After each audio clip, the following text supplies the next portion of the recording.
मैं एक चंद्रशेखर आजाद पर कविता सुनाना चाहता हूं। मैंने जब कविता लिखने के लिए शेखर के बारे में पढ़ा तो दो बातें मैंने ऐसी पढ़ी जो शायद आप नहीं जानते हो। एक तो यह कि शेखर को कोई अंग्रेज फौजी पहचानता नहीं था, अंग्रेजों का सैनिक। तो 725 भारतीयों को इस बात की नौकरी अंग्रेजों ने दी कि तुम चंद्रशेखर आजाद को पहचान के हमें पकड़वाओ। 725 लोग पेरोल पर थे अंग्रेजों के। और दूसरा, मैंने एक ऐसा वाक्य पढ़ा जो दुनिया में कहीं भी कभी भी किसी शहीद के मुंह से निकला नहीं है। दुनिया में सबसे अलग करता है चंद्रशेखर को, आजाद को। वो गरीब मां बाप का बेटा था। भाभुआ एक जगह है झाबुआ जिले में, वहां उनके माता पिता रहते थे। इकलौता बेटा था और कोई भाई बहन नहीं था। घर गरीब था। वो खजाने लूटते थे आजादी की लड़ाई के लिए।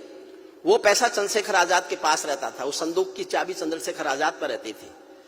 एक दिन रात के अंधेरे में गांव के कुछ लोग आए और आकर उन्होंने खबर दी कि चंद्रशेखर, तुम जानते हो तुम्हारे माँ बाप की हालत क्या है। घर में आटा नहीं है, रोटी बनने की नौबत नहीं है। तुम्हारे पास संदूक में लूटा हुआ पैसा है, इसमें से कम इतना पैसा तो घर भेजो कि माँ बाप रोटी खा लें। तो चंद्रशेखर आजाद दो वाक्य बोला। एक वाक्य बोला आंखों में आंसू भरकर, और एक वाक्य बोला आंखों को लाल करके। पहला वाक्य तो यह बोला, क्या माँ बाप सिर्फ मेरे हैं और क्रांतिकारियों के नहीं?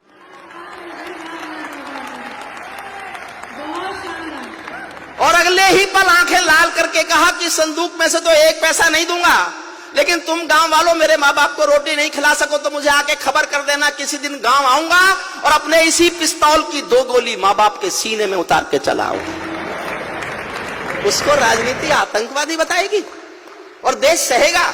आदरणीय मायावती जी जब सबसे पहली बार भाजपा के समर्थन से मुख्यमंत्री बनी थी तो उन्होंने इटावा में प्रेस के सामने एक बयान दिया था। कुछ चंद्रशेखर आजाद के नाम का किसी विद्यालय का नामकरण बदला जा रहा था, तो किसी पत्रकार ने हिम्मत करके उनसे कह दिया कि देवी क्या कर रही हो, यह महाविद्यालय चंद्रशेखर आजाद के नाम पर है।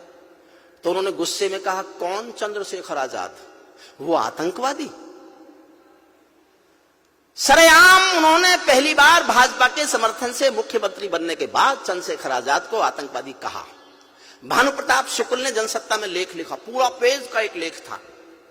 मैंने हरिद्वार में वो अखबार पढ़ा। मैं पढ़ता रहा, रोता रहा कि ये भाजपा के समर्थन का कोई मुख्यमंत्री चंद्रशेखर आजाद को आतंकवादी कह कैसे सकता है। फिर मैंने अपना मन समझाया कि कोई बात नहीं, कल इनको धमकाया जाएगा, माफी मंगवाई जाएगी और ठीक हो जाएगा। एक हफ्ता गुजर गया, कुछ भी नहीं हुआ। ना किसी ने माफी मांगी, ना कोई शोर मचा, ना कोई आफत आई। मेरे से रहा नहीं गया। मैं उन दिनों अटल जी अडवाणी जी का बहुत प्रिय था। मैं उनके पास गया, जाकर रोया कि ये कि आपके समर्थन का मुख्यमंत्री चंद्रशेखर आजाद को आतंकवादी कह रहा है। तो अडवाणी जी तो बोले ही नहीं।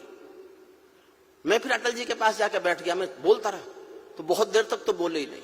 बहुत देर बाद कहा, तू चाहता है हम सरकार गिरा दें? मैंने कहा नहीं, मैं नहीं चाहता, आप तो अपनी पार्टी को गिराओ। मैं दोनों से कह के आया कि आपका चुप रहना आपकी मजबूरी हो सकती है।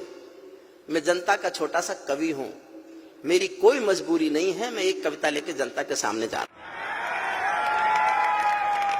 हूं। और सर जी उस घटना के बाद पहली बार लौटे हो। मन तो मेरा भी करता है झूमो नाचूंगा हूं मैं, मन तो मेरा भी करता है झूमो नाचूंगा हूं मैं। आजादी की सौगातों पर 100 गीत सुना हूं मैं, लेकिन शबनम वाला वातावरण कहां से लाऊं मैं, मेघ मल्हारों वाला अंतःकरण कहां से लाऊं मैं दामन में दर्द तुम्हारे अपने लेकर बैठा हूं, मैं दामन में दर्द तुम्हारे अपने लेकर बैठा हूं। आजादी के टूटे फूटे सपने लेकर बैठा हूं। घाव जिन्होंने भारत माता को गहरे दे रखे हैं, उन लोगों को जेड सुरक्षा के पहरे दे रखे हैं, उन लोगों को जेड। ये उस समय की कविता है, अब की नहीं कर रहा। अब वालों ने तो मौका ही नहीं दिया। मैं भी 23 नवंबर को राष्ट्रपति भवन गया था, राष्ट्रपति ने बुलाया था। श्रोता थे राष्ट्रपति, उपराष्ट्रपति, प्रधानमंत्री, 4 कैबिनेट मिनिस्टर और देश के सारे राज्यपाल। उन्होंने कहा मेरे से कोई शिकायत? मैंने कहा जी एक है, आप खिलाफ लिखने का मौका ही नहीं दे रहे। इस तरह तो मेरी दुकान ही बंद हो जाएगी। जो भारत को बर्बादी की हद तक लाने वाले हैं वे ही स्वर्ण जयंती का पैगाम सुनाने वाले हैं, वे ही स्वर्ण जयंती का।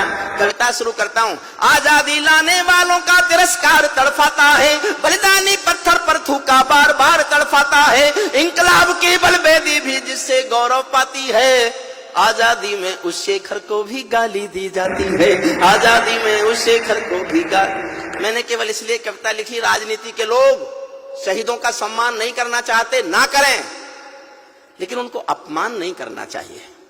अपमान मत कीजिए, बस मत कीजिए आप सम्मान, आपके संस्कार, लेकिन अपमान मत कीजिए। आजादी में उन बेटों को भी गाली दी जाती है। मैं दिनकर की परंपरा का चारण हूँ, भूषण की शैली का अल्प उदाहरण हूँ, इसीलिए मैं दरबारों के गीत नहीं गा सकता हूँ। मैं पीड़ा की चीखों में संगीत नहीं ला सकता हूँ। मैं पीड़ा की दिल से सुनना अच्छा लगे तो आशीष देना, मुझे आशीष नहीं भी दे सको, आंखें गीली हो तो होने देना।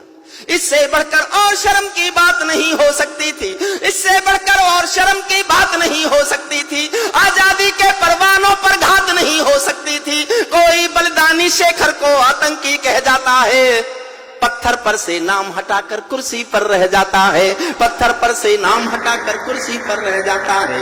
गाली की भी कोई सीमा है, कोई मर्यादा है, ये घटना तो देशद्रोह की परिभाषा से ज्यादा है। मेरी आंखों में पानी है, सीने में चिंगारी है, राजनीति ने कुर्बानी के दिल पर ठोकर मारी है। सारे वतन पुरोधा चुप थे, कोई कहीं नहीं बोला, सारे वतन पुरोधा चुप थे, कोई कहीं नहीं बोला। लेकिन कोई ये ना समझे कोई खून नहीं खौला, लेकिन कोई ये ना समझे को। यही कविता का सौंदर्य है। कहीं ऊपर स्वर्ग में शहीदों की आत्मा सुन रही होगी। जब चंद्रशेखर आजाद को आतंकवादी बताया जा रहा होगा, शहीदों की आत्मा ने सुना होगा, उन पर क्या गुजरी होगी, इस सौंदर्य बोध को मेरे साथ जीना, इसीलिए मैं कविता सुनाना चाहता था। लेकिन कोई ये ना समझे कोई खून नहीं खोला, सुनकर बलिदानी बेटों का धीरज डोल गया होगा, सुनकर बलिदानी बेटों का धीरज डोल गया होगा। मंगल पांडे फिर शोणित की भाषा बोल गया होगा, मंगल पांडे फिर शोणित की भाषा बोल गया होगा। सुनकर हिंद महासागर की लहरें तड़प गई होंगी, शायद बिस्मिल की गजलों की बहरें तड़प गई होंगी। नील गगन में कोई पुच्छल तारा टूट गया होगा, नील गगन में कोई पुच्छल तारा टूट गया होगा।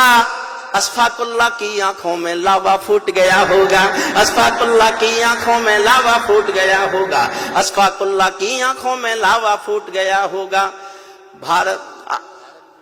भारत भू पर मरने वाला टोला भी रोया होगा, आजादी का रंग बसंती चोला भी रोया होगा। चुपके चुपके रोया होगा संगम तीरथ का पानी, आंसू आंसू रोई होगी धरती की चूनर धानी। सुनना साहब, आपके दिल तक पहुंचे तो ही समर्थन करना।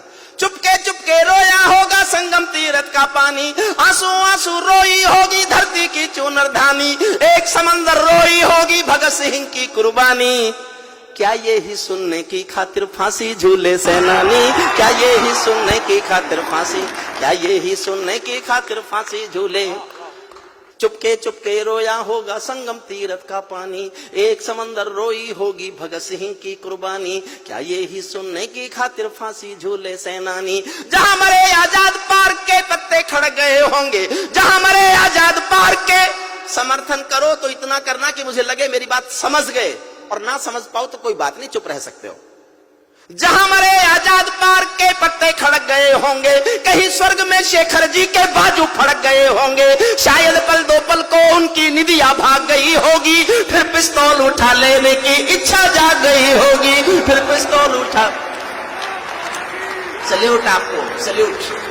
फिर पिस्तौल उठा लेने की इच्छा जाग गई होगी। शेखर महायज्ञ का नायक गौरव भारत भूखा, शेखर महायज्ञ का नायक गौरव भारत भूखा है, जिसका भारत की जनता से रिश्ता आज लहू का है, जिसके जीवन के दर्शन ने हिम्मत को परिभाषा दी, जिसके पिस्टल की गोली ने इंकलाब को भाषा दी, जिसने धरा गुलामी वाली क्रांति निकेतन कर डाली, आजादी के हवन कुंड में अग्नि चेतन कर डाली, जिसके कारण त्याग अलौकिक माता के आंगन में था, इकलौता बेटा होकर भी आजादी के रन में था, जिसको खूनी मेहंदी से भी देह रचाना आता था। आजादी का योद्धा केवल चले चबे ना खाता था, अब तो नेता पर्वत सड़कें शहरों को खा जाते हैं और पुलों के शिलान्यास में नहरों को खा जाते हैं। अब तो नेता पर्वत सड़कें शहरों को खा जाते हैं।